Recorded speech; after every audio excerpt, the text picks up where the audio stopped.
अगर तो मैं लड़का हूँ तो मुझे ऐसे देख रहे हैं, और अगर लड़की होता तो बाप रे।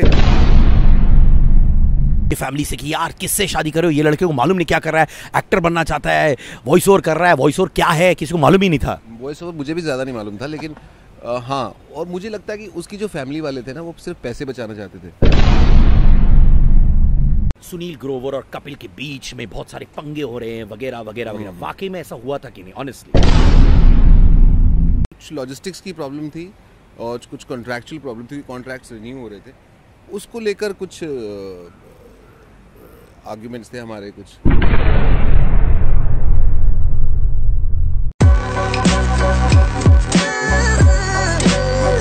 आज इश्क खुल के पर है मेरा एक पुराना दोस्त, जो भी करता है खुल के करता है। जब एक्ट्रेसेस पर लाइन मारता है खुल के मारता है, जब एक्टर्स पर लाइन मारता है खुल के मारता है, और आज भी खुल के बैठा हुआ है क्योंकि आज वो अपने शॉट्स पर स्विमिंग पूल के पास मुझे बैठा के इंटरव्यू करवा रहा है। Sunil Grover. Hello my friend Siddharth Kannan Sid K is right with me. Hello brother, मैं बड़े दिनों बाद हमारी मुलाकात हुई है और हम लोग आज एक पूल साइड पे बैठे हैं। आपको तो दिख भी नहीं रहा होगा, पूल आपके पीछे है, मतलब उधर है जहाँ आप हैं उसके पीछे पूल है, तो वो आपको दिख भी नहीं रहा होगा। और बगल में बिकनी में एक अच्छी सी आंटी है जो लेटी है, जो हम आपको नहीं दिखाएंगे।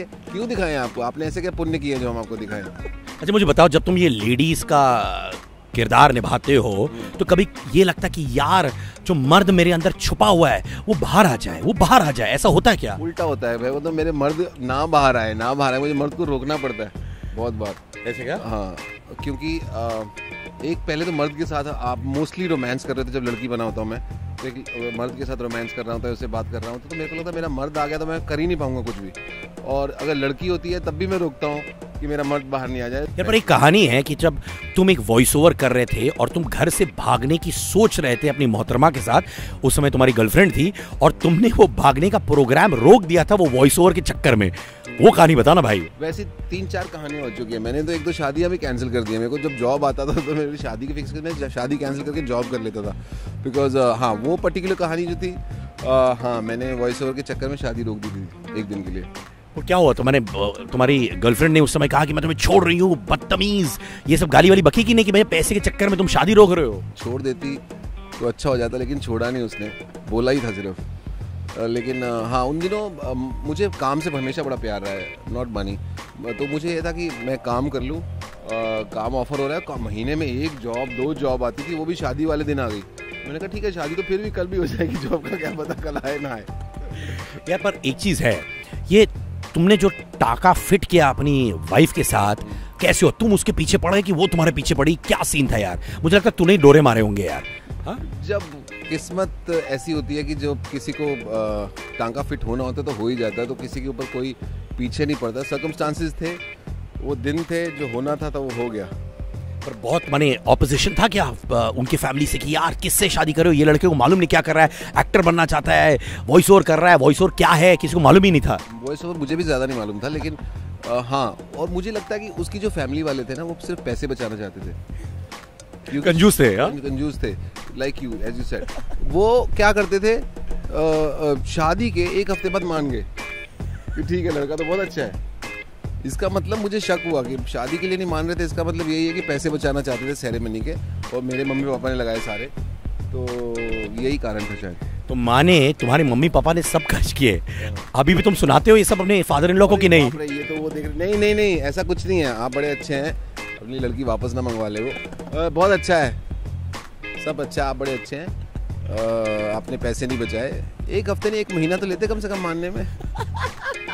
भाई तुम्हारी करिश्मेटिक पर्सनालिटी ऐसी है यार, तुम्हें देख के ही वो बने बोलेंगे वाह क्या सन इन लॉ मिल रहा है। हाँ, तो शादी के 2 दिन पहले मान जाते ना, 4 दिन पहले मान जाते, जब टेंट बुक करना था, जब वेन्यू बुक करना था, तब नहीं माने वो। यार मुझे याद है कि जब मैं तुम्हारे बेटे के फर्स्ट बर्थडे पर आया था, मैंने सोचा पूरी पार्टी बेटे पर डेडिकेटेड होगी, आंखों में आंसू होंगे और तुम कमबख्त अपने लिए गाना गाने लगे। वो क्या कहानी है भाई? बेटा बेटे की फर्स्ट बर्थडे पे माने पापा अपने बारे में गाना गा रहा है। क्योंकि मेरा बड़ा यकीन है कि वो सब लोग बोलते थे गुड लुकिंग है मोहन, तो मैंने बोला पापा पे लुक्स गए हैं उसके। एक गाना भी बनाया था उन दिनों में, इफ यू रिमेम्बर। सुना देना यार। हाँ, गाना ओरिजिनल था, बिल्कुल ओरिजिनल।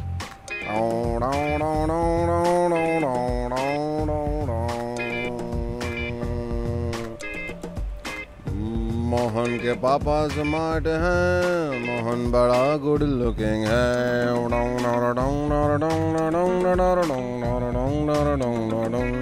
लुक्स गए हैं पापा पे, मोहन के पापा स्मार्ट हैं, मोहन के फीचर शार्प हैं, लुक्स गए हैं पापा पे। तो एग्जैक्ट लिरिक्स याद नहीं है, लेकिन बहुत टाइम हो गया, 4-5 साल हो गए उस बात। माने हम लोग सब कुर्सियों से गिर गए कि यहाँ पे हम लोग सोच रहे थे कि सुनील ग्रोवर द फादर अपने बेटे के लिए गाना गाएगा और वो अपने बारे में गाना गा रहा था। यार कैसा है तू यार।